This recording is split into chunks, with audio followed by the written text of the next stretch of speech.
Mike Assail from New York City. In the mistake du jour section of the annual report, you mentioned a fundamental rule of economics that you missed. I'd like to know the 2 or 3 most important fundamental rules of economics you habitually get right. In other words, what are the fundamental rules of economics you used to make money for Berkshire? And I'm not talking about Ben Graham's principles here, but rather rules of economics which may be found in an economics textbook. Thank you. We try to, we try to follow Ben's principles in terms of the attitude we bring toward both investing and in buying businesses. But the most important thing you can, what we're trying to do is we're trying to find a business with a wide and long-lasting moat around it, protecting a terrific economic castle with an honest lord in charge of the castle. And in essence, that's what business is all about. I mean, you may want to be the lord of the castle yourself, in which case you don't worry about that last factor. But what we're trying to find is a business that, for one reason or another, it can be because it's the low-cost producer in some area. It can be because it has a natural franchise, because of service capabilities. It could be because of its position in the consumer's mind. It can be because of a technological advantage, for any kind of reason at all, that it has this moat around it. And then what we have to decide is all moats are subject to attack in a capitalistic system. So everybody is going to try. If you've got a big castle in there, people are going to be trying to figure out how to get to it. And what we have to decide. And most moats aren't worth a damn in capitalism. I mean, that's the nature of it, and it's a constructive thing that that's the case. But we are trying to figure out why is that castle still standing, and what's going to keep it standing or cause it not to be standing 5, 10, 20 years from now. What are the key factors, and how permanent are they? How much do they depend on the genius of the lord in the castle? And then if we feel good about the moat, then we try to figure out whether the lord is going to try and take it all for himself, or whether he's likely to do something stupid with the proceeds, etc. But that's the way we look at businesses. Charlie, you want to add anything? Well, I think he wants it translated into the ordinary terms of economics. The honest lord is low agency costs. That's the word in economics. And the microeconomic business advantages are, by and large, advantages of scale. Scale of market dominance, which can be a retailer that just has huge advantages in terms of buying cheaper and enjoying higher sales per square foot. So by and large, you're talking economies of scale. You can have scale of intelligence.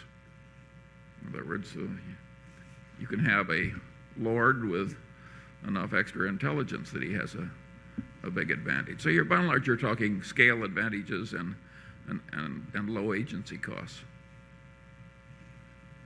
Yeah, to some extent, Charlie and I try and distinguish between businesses where you have to have been smart once and businesses where you have to stay smart. And retailing is a good case of a business where you have to stay smart. But, you are under attack all of the time.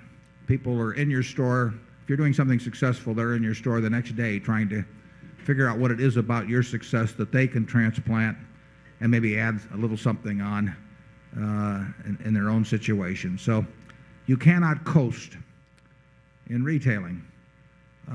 There are other businesses where you only have to be smart once, at least for a very long time.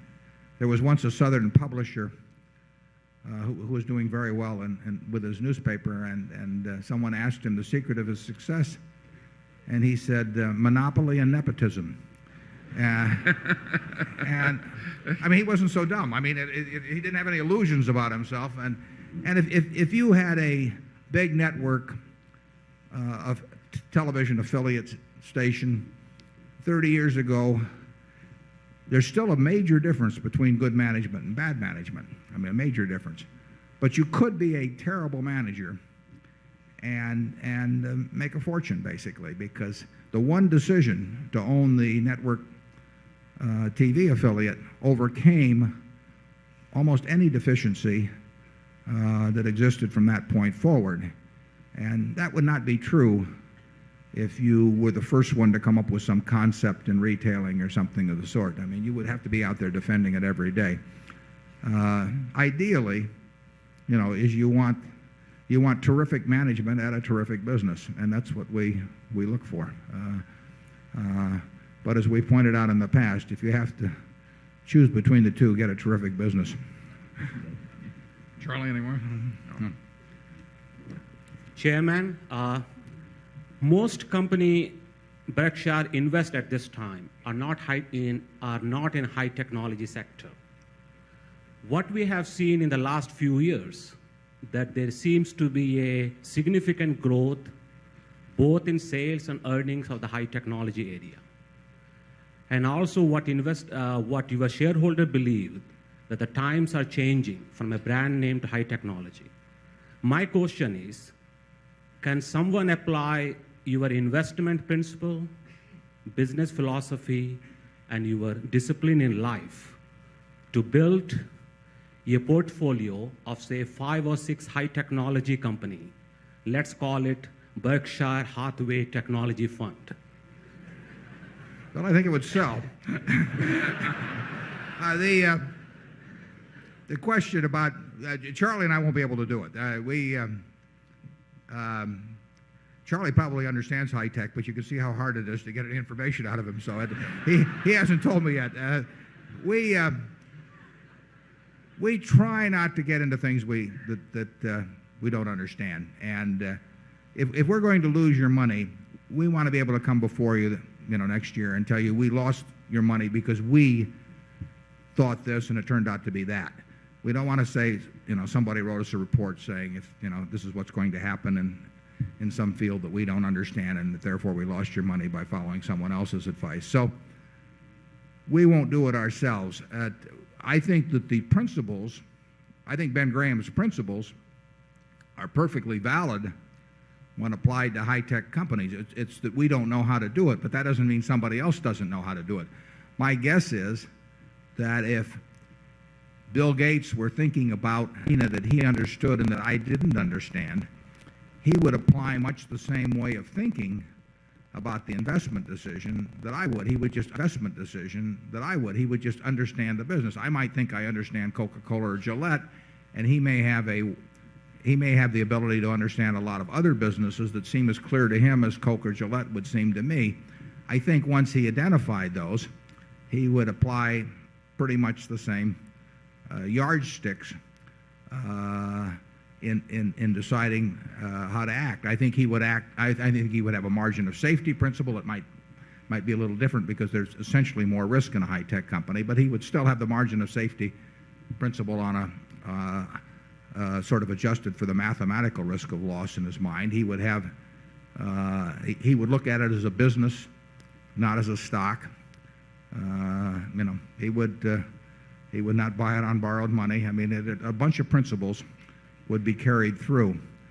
But our circle of things we understand is really unlikely to enlarge. Maybe a tiny bit here or there, but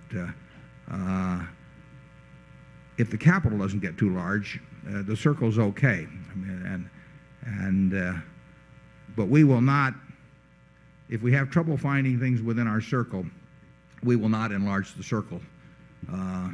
We'll wait. That's our approach. Ben Graham Investing encouraged turnover.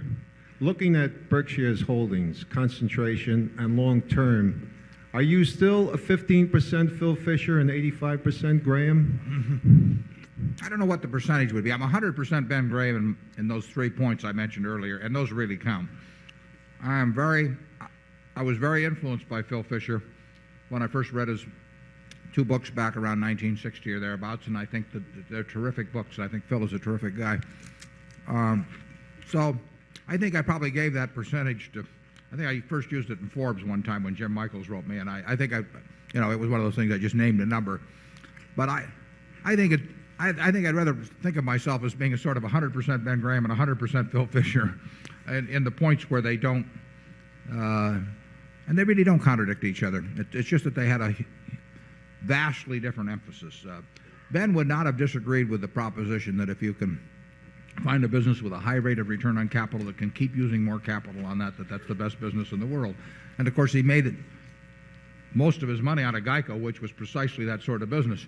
So he recognized it. It's just that he felt that the other system of buying things that were statistically very cheap and buying a large number of them was an easier policy to apply, and one that was a little more teachable. He would have felt that Phil Fisher's approach was less teachable than his, but his had a more limited value because it was not workable with really large sums of money.